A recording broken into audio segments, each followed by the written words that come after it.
Bonjour tout le monde, je suis Imen Charouf. Je vais vous présenter aujourd'hui euh, une présentation concernant les représentations des molécules dans la chimie organique. Alors, en chimie organique, en général, une molécule peut être représentée de plusieurs façons selon un niveau de détail. Alors, on va voir ces possibilités de représentation des molécules. Alors, la première représentation, c'est l'écriture ou la formule brute.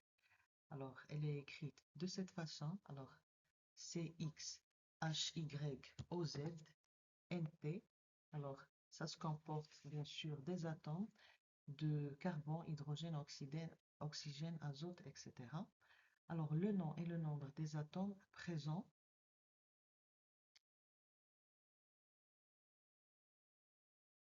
Alors, le nom et le nombre des atomes présents dans la molécule sont indications sur leur assemblage. Alors, comme vous voyez ici, ça donne juste des informations sur la contenance en atomes et le nombre des atomes. La formule semi-développée est par contre fait apparaître les liaisons entre atomes de carbone et avec des éléments autres que l'hydrogène. Alors, comme vous voyez ici, alors on a une apparition, une schématisation de liaison entre carbone-carbone et carbone-oxygène ou azote ou brome ou chlore, autre que l'hydrogène. Comme vous voyez, alors là, on n'a aucune information sur la liaison carbone-hydrogène ici. D'accord? Alors, ça, c'est la formule semi-développée. On passe à la formule développée. Alors, ça fait apparaître toutes les liaisons entre atomes, y compris avec les atomes d'hydrogène. Alors, comme vous voyez, comme son nom l'indique, c'est une formule développée. Alors, on voit ici qu'il y a un développement de toutes les liaisons de la molécule. Alors, carbone, hydrogène, carbone-carbone, carbone, oxygène, etc. Il y a une autre écriture ou représentation des molécules, ce qu'on appelle formule topologique. Alors, il ne fait apparaître les atomes de carbone et les atomes d'hydrogène qui leur sont liés. Alors, il ne fait pas apparaître ces atomes, que ce soit le carbone ou l'hydrogène relié au carbone. Alors, elle s'appelle aussi soi-disant l'écriture en zigzag. Alors, comme vous voyez là, alors là, on a un méthyle. Alors, c'est un CH3, un CH, un CH2, un CH3. Alors, on n'écrit pas, on ne donne pas de détails, ni d'atomes, ni de liaison, soi-disant bien sûr de liaison, si ici c'est simple. Ça peut être aussi double ou triple. Ça peut être représenté dans la formule topologique. On passe à la formule de Lewis. Alors, comme vous voyez ici, c'est la formule développée, sauf que on ajoute les, soi-disant, les doublés libres. Alors, elle fait apparaître toutes les liaisons covalentes et tous les doublés non liants sur la molécule. Alors, la formule de Lewis, ce n'est que la formule développée. On y ajoute des doublés libres des atomes contenant ces doublés. On parle aussi du modèle moléculaire. Alors, ça nous renseigne sur la géométrie réelle de la molécule. Il nous rapproche de, soi-disant, la nature. Alors, comme vous voyez ici, déjà, il est représenté par des boules de tailles différentes, de couleurs différentes, spécifiques. Alors, le carbone, il est toujours, soi-disant, coloré en noir, l'hydrogène en blanc, l'oxygène en rouge, etc. Il fait apparaître les liaisons et leur type, alors que ça soit simple, double ou triple. Et on a ce qu'on appelle le modèle compact. Alors, c'est le même modèle moléculaire, mais il est compact et c'est celui qui est le plus réaliste en termes d'encombrement spatial. Alors, c'est le suivant, c'est la même molécule, sauf que on ne voit pas, soi-disant, les tiges. D'accord? On passe pour voir plus de détails pour la représentation de Lewis. Alors, on prend l'exemple de CH4. Alors, la première étape, c'est de trouver l'atome centre de la molécule. Alors là, on a un CH4, alors on a un carbone lié à 4 atomes d'hydrogène. Alors, bien sûr, on dessine les liaisons.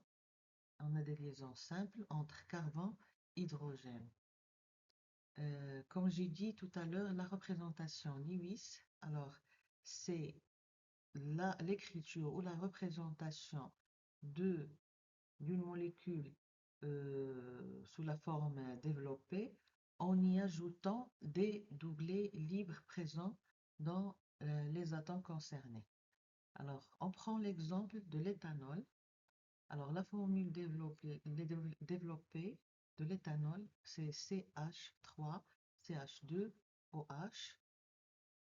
Et la formule de Lewis de l'éthanol, ce n'est que la formule développée, on y ajoute les doublés libres de l'oxygène. On va voir un autre exemple, la formule développée du dioxygène. Alors, c'est O double liaison O. Et la formule de Lewis, on y ajoute les doublés libres des oxygènes. Alors, en rouge, c'est des doublés liants et en bleu, c'est des doublés non liants. Le dernier exemple, c'est le dichlore. Alors, la formule développée, comme vous voyez, on écrit que Cl, simple liaison Cl. Et pour la formule de Lewis, on y ajoute les doublés libres des chlores. D'accord? Alors, résumons, la représentation Lewis montre les doublés d'électrons. On parle aussi de représentation Cram. On prend l'exemple de CH4 aussi. Alors, la représentation de Lewis, c'est principalement la représentation développée, puisque ici, aucun atome a des doublés libres. Alors, si on fait le passage à la représentation de Cram, alors comme vous voyez, alors, il y a des molécules qui sont représentées dans le plan par des liaisons des traits simples, ça veut dire que c'est dans le plan. Un triangle qui est rempli, alors ça veut dire que cet atome est en avant du plan et ce triangle avec des tirés dedans, alors ça veut dire que cet atome se pose en arrière du plan. Alors, comme j'ai dit, alors un triangle rempli en avant, une liaison ou un trait, ça veut dire il est dans le plan, un triangle avec des rayures, alors ça veut dire que il est en arrière du plan. Alors, une autre schématisation, juste pour se répéter ici. Alors, on a les traits simples dans le plan de la figure, le triangle qui est rempli en avant de ce plan, et un triangle ou, soi-disant, un trait avec des rayures comme ça en arrière du plan.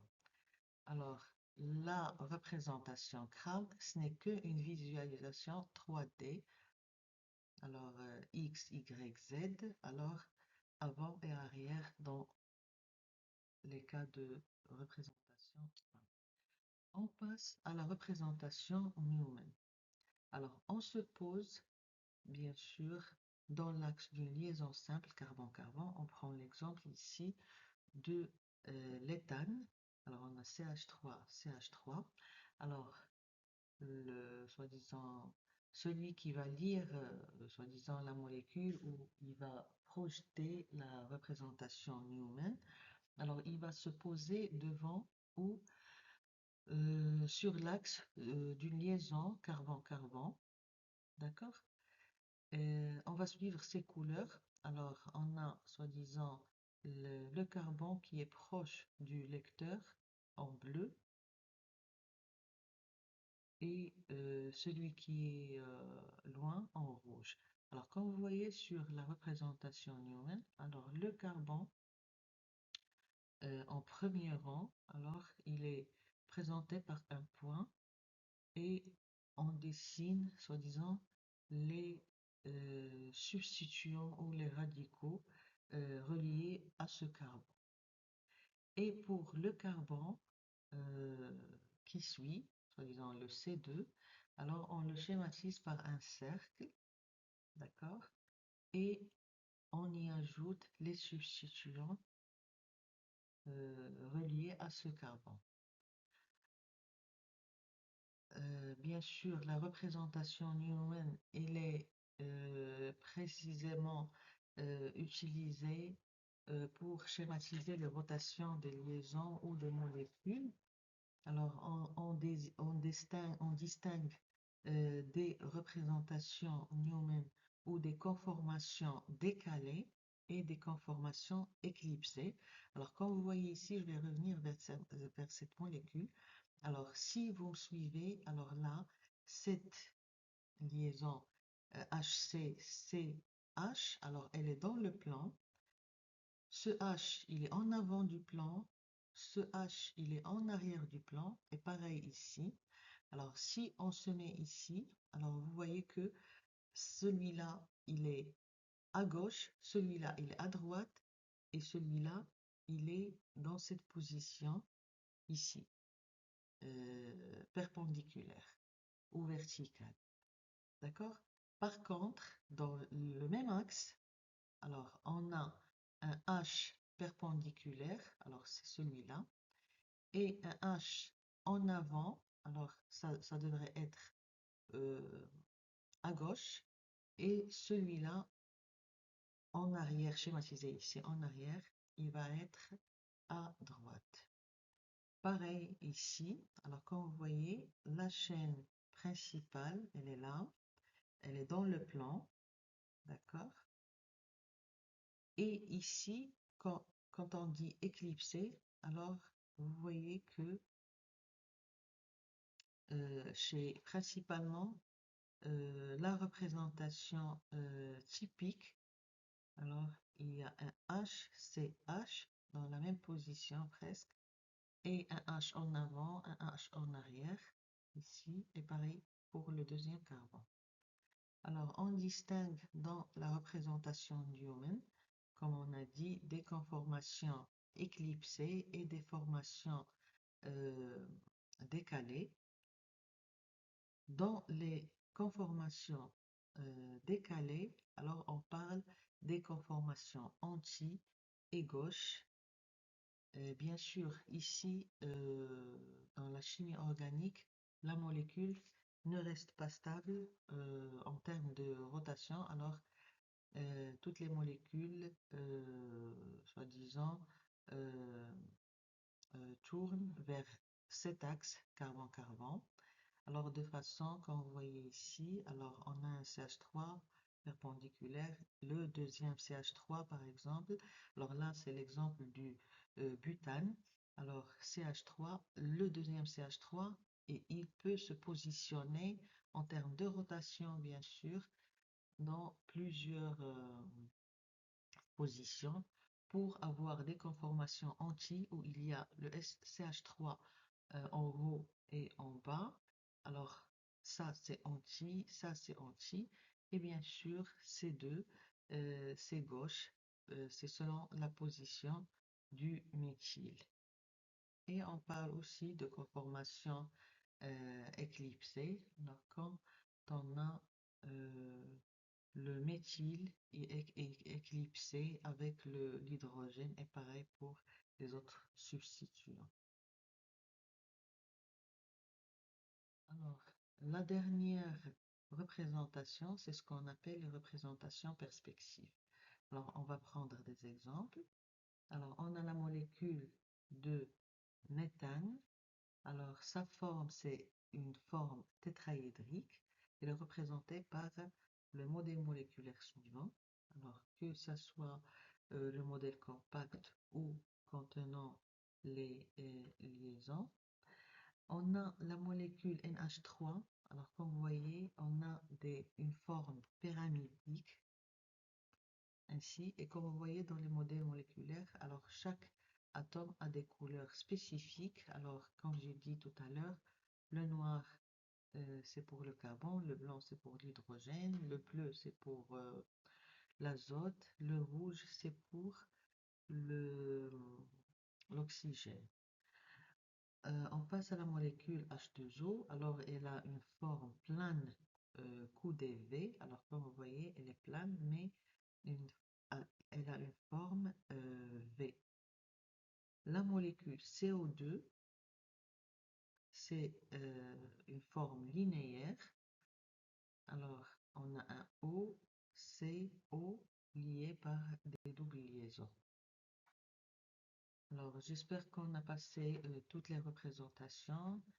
J'espère que c'était simple et facile à comprendre.